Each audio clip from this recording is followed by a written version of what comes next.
પૂછો પૂરા પંડિતોને, એ પૂછો છે કૃષ્ણદાસને, પૂછો પૂરા પંડિતોને, એ પૂછો છે કૃષ્ણદાસને, એ તારા નીજનો એ ગુરુ કોણ છે?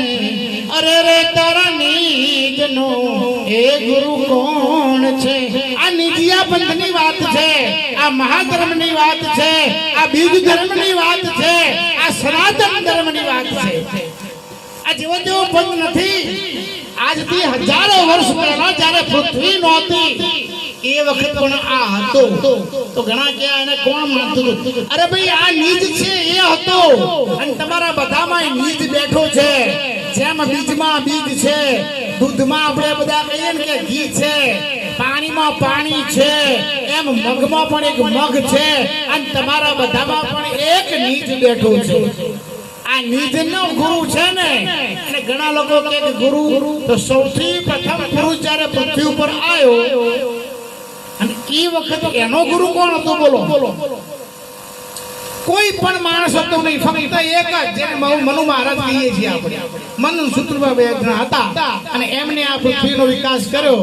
અને કહેવાય છે તો એમ એ મનુ અને સતીશના ગુરુ કોણ? એ વખત આ નીજ છે ને એ તમારો ગુરુ.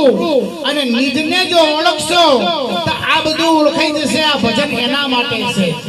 સંતો જેને જેને વાતો કરી, હાલ 5 કરોડ 7 કરોડ 9 કરોડ 12 કરોડ ની વાત થઈ. પાટના ધણીને આ બાળોની વાત કરી, તો આજે પાટનો ધણી રામોપીર છે એ આવ્યો ક્યાંથી? અને એની આ વાત છે.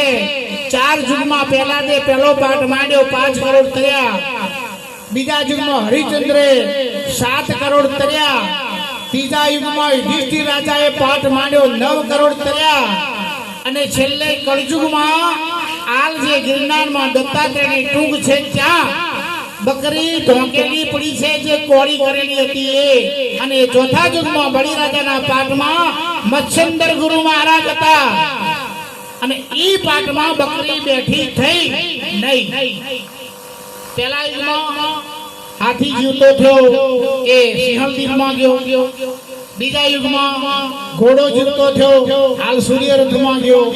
ત્રીજા યુગમાં ગવલી એટલે ગાય એ જીવતી થઈ અને કંદર્પવનમાં ગઈ. છેલ્લે અજીયા એટલે બકરી બધી રાજાને દોરીને લાવ્યા હતા. માટીના પાટ, માટીના ઠાઠ, માટીના સિંહાસન, માટીના આસન, માટીના વાસણ, માટીની શેલસંગી. આ ઈ વખતની વાત. 12 કરોડ જે એક મને રાજ કર્યો, અને કળયુગનો પ્રવેશ થઈ ગયો તો એટલે બકરી બેઠી થઈ નહીં.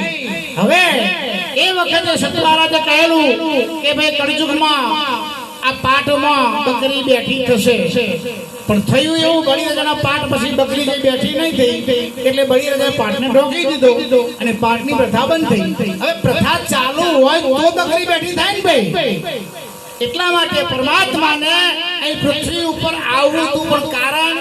અને એ વખતે અજમલ રાજાને વાંધિયા મેનું લોકોએ માર્યું.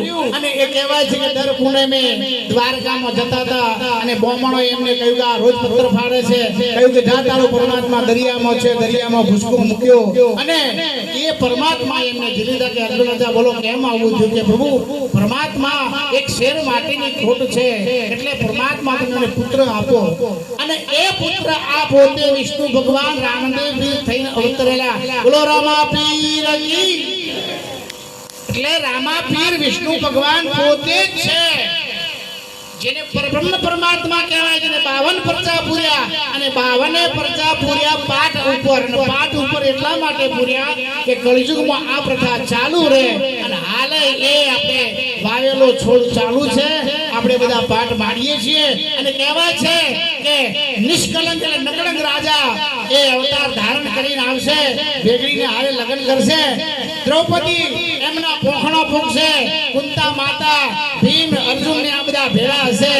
ઈ દાડે એ ગિરનારની તળેટીમાં જે બકરી બેઠી થશે, અને આપણે બધા એના કદાચ સાક્ષી નહીં હોય, પણ ઈ વખતે જે કોઈ હશે એ આ જોશે. બોલો રામાપીર કી.